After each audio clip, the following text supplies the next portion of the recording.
Boat riding के बाद अब हम वापस एक शिवा टेम्पल है, बहुत ऊंचा उसका स्टैचू है, हमको देखने के लिए जा रहे हैं। पूवर आइलैंड में बोट राइडिंग के बाद मैं जाती हूँ आजीमाला शिव मंदिर में दर्शन करने के लिए। आजीमाला शिव मंदिर अरब सागर के तट पर स्थित है। शिव को समर्पित ये मंदिर 18 मीटर ऊंची गंगाधरेश्वर मूर्ति के लिए जाना जाता है, जो केरल की सबसे ऊंची शिव मूर्ति है।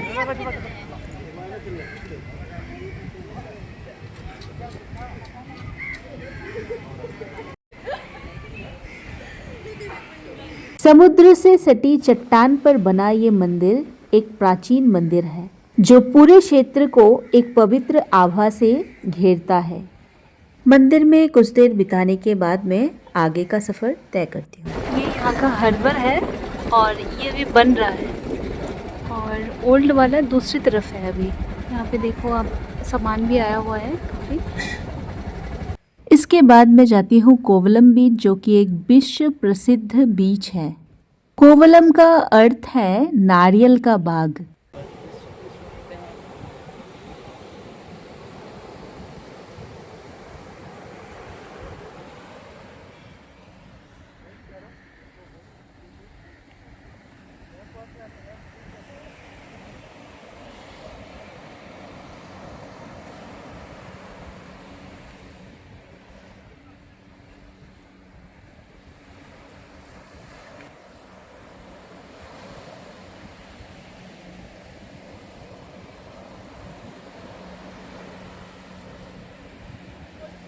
Photo, why this photo?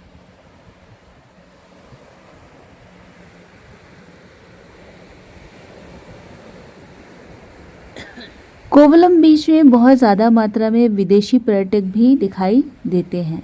विदेशी पर्यटक मोस्टली यहाँ पे सनबाथ का आनंद उठाते हैं।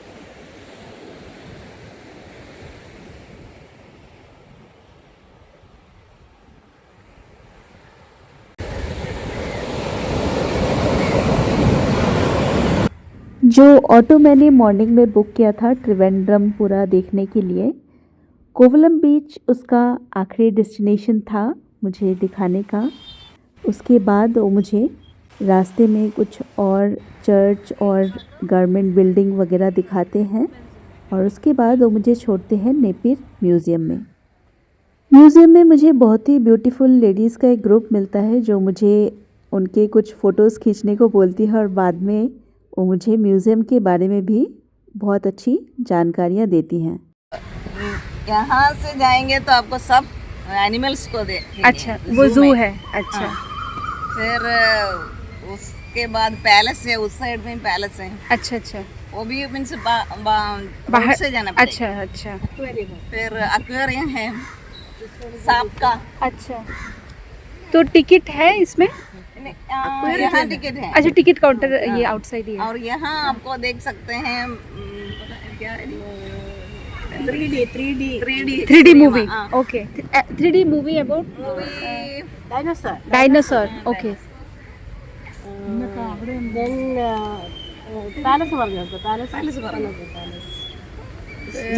राजा रविवर्मा चित्रशाला वो भी उधर है ना, राजा रविवर्मा पिक्चर का गैलरी है वहाँ। अच्छा, उस तरफ है। अच्छा अच्छा अच्छा, चल के जा सकते हैं। अच्छा, ठीक है। एंट्रेंस यहाँ नहीं है। अच्छा अच्छा, वहाँ जाके अच्छा, टिकट लेके जाना अच्छा पड़ेगा अच्छा अच्छा, ठीक है। वो बहुत दूर है ऐसे। अच्छा अच्छा, दूर है। हाँ, बहुत अच्छा दूर चल के जाना पड़ेगा। अच्छा। लेकिन यहाँ से भी वापस आएगा। अच्छा अच्छा अच्छा, ओके 5 ओके, बजे के बाद आपको टिकट नहीं मिल सकती। अच्छा अच्छा। ये म्यूज़ियम में जितने भी एनिमल्स रखे हुए थे, उनकी जो स्किन थी वो बिल्कुल ओरिजिनल थी, और आइज़ जो थी वो आर्टिफिशियल थी। बाकी इनमें कई सारे ऐसे पार्ट्स थे जो ओरिजिनल थे।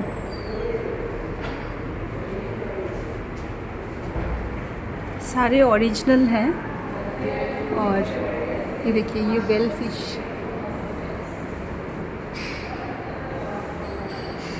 की हड्डी है, lower jaw bone. My God, उसका सिर्फ एक लोअर जॉ का बोन इतना बड़ा है। ये डायनासोर। और म्यूज़ियम के इस तरफ कई सारे डिफरेंट वैरायटी के बर्ड्स रखे हुए थे।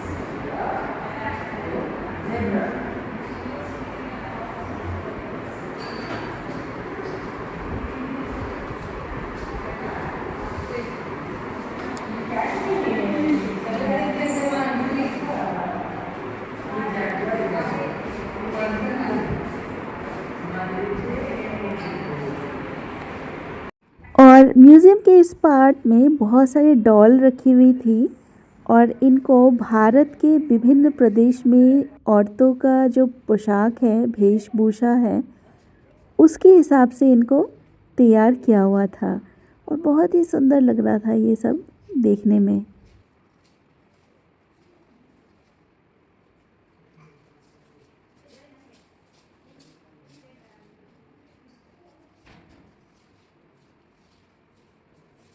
हे पण छान आहे साक्षी मॉडर्न फेवरेट नाही हाऊस कंपोनेंट हाऊस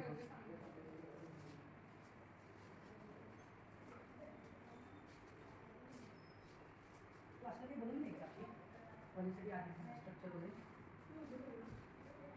और ये कुछ कथकली डांसरों के अलग अलग तरीके की पोशाकें भी दिखाई हुई थी।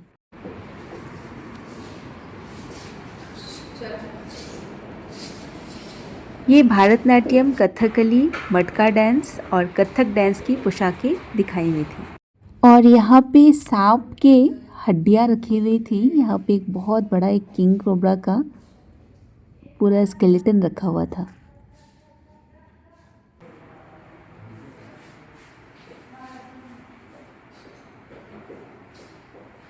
और म्यूज़ियम का ये part Shri Chitra art gallery मेरा फेवरेट पार्ट है, जिसमें कि राजा रवि वर्मा की बनाई हुई तस्वीरें प्रदर्शनी में लगाई हुई हैं। इस म्यूज़ियम के अंदर फ़ोटोग्राफ़ी अलाउड थी, वीडियोग्राफ़ी अलाउड नहीं थी, तो इस वजह से कुछ फ़ोटोज़ जो मुझे बहुत ही अच्छे लगे मैंने उनके फ़ोटोज़ खींचे। और वहाँ पे कई सारे ऐसे फ़ोटोज़ थे जो इनको देख के लगता था बस देखते ही रहे। और एक आश्चर्य होता था कि इतनी अच्छी, इतनी सुंदर फ़ोटोज़, इतनी अच्छी पेंटिंग कोई कैसे कर सकता है। ऐसा लगता है बिल्कुल ओरिजिनल किसी ने फ़ोटो खींच के यहाँ पे लगाया होगा। बहुत ही सुंदर सुंदर पेंटिंग थी राजा रवि वर्मा की बनाई हुई। जिस किसी को भी पेंटिंग का थोड़ा सा भी शौक़ है वो राजा रवि वर्मा की बनाई हुई पेंटिंग्स ज़रूर देखें। म्यूज़ियम के एक पार्ट में ये एक ओरिजिनल रथ भी रखा हुआ था।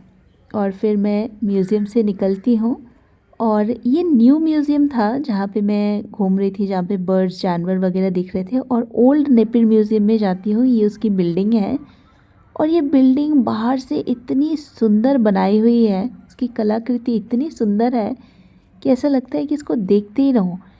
और मैं थोड़ी लेट हो गई थी तो इस वजह से मैं यहाँ पे अंदर नहीं जा पाई। ये म्यूज़ियम उस वक्त बंद हो रहा था, तो बाहर से मैं इस बिल्डिंग को जितना देख पाई, हर साइड से मैंने इसको खूब देखा। म्यूज़ियम से बाहर निकलती मैं देखती हूँ यहाँ पे गोलगप्पे बिक रहे थे, तो मुझे लगा कि एक बार साउथ के गोलगप्पे भी चखे जाए।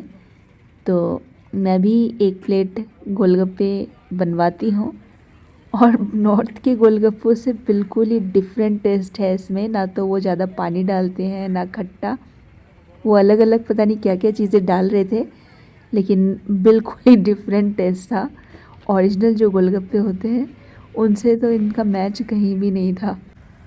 और फिर मैं वहाँ से निकल कर ऑटो बुक करके जाती हूँ शंखुमुगम बीच, क्योंकि कल जब मैं बीच में गई थी तो अंधेरा हो चुका था, मैं ठीक से देख नहीं पाई थी। तो आज टाइम था तो मैं वहाँ पे जाती हूँ। और ये है शंखुमुगम बीच और काफ़ी रौनक रहती है यहाँ पे, काफ़ी सारी दुकानें हैं। और ये सीप के अंदर एक जलपरी की जो ये मूर्ति है ये काफ़ी फेमस है इस बीच की।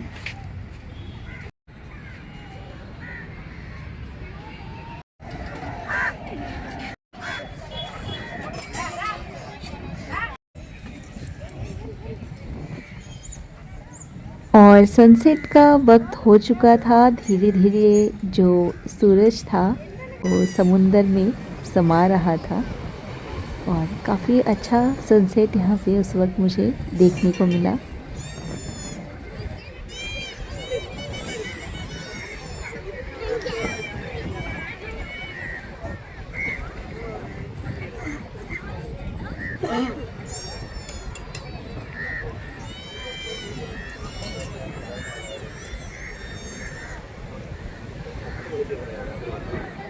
धीरे धीरे सूरज डूबते डूबते डूब गया।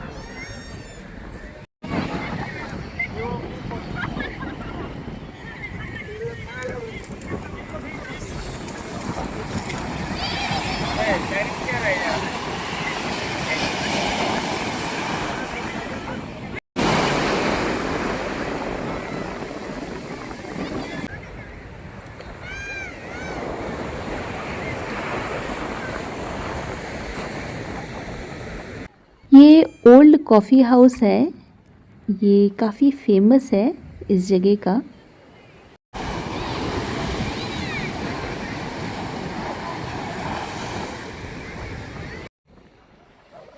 सूरज डूबने के बाद धीरे धीरे अंधेरा छाने लगता है और धीरे धीरे यहाँ पे जो क्राउड है वो भी कम होने लगता है।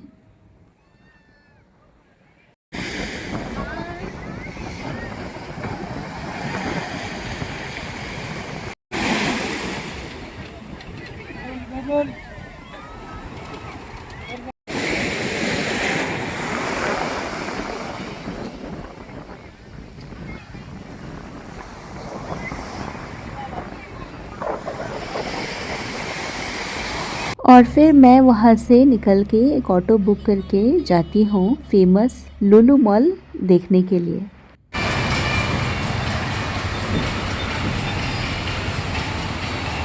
ये केरला का सबसे बिगेस्ट मॉल है और one of the largest mall है इंडिया का।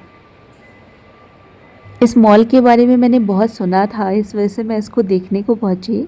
लेकिन यहाँ पे जितने ब्रांड थे, जितने सारी चीज़ें थी जो बिक रही थी, इतनी महंगी थी कि मेरे बजट के बाहर थी। तो मैंने सिर्फ ये मॉल बस देखा और जो चीज़ें थी वो देखी, लेकिन लिया कुछ नहीं, बस पूरा देखा मॉल और फिर वापस आ गई वहाँ से। वापस आने के बाद मेरे होटल के पास बहुत ही अच्छा एक फैमिली वेज रेस्टोरेंट था, वहाँ पे मैं डिनर करती हूँ और इस तरीके से बीतता है मेरा आज का दिन।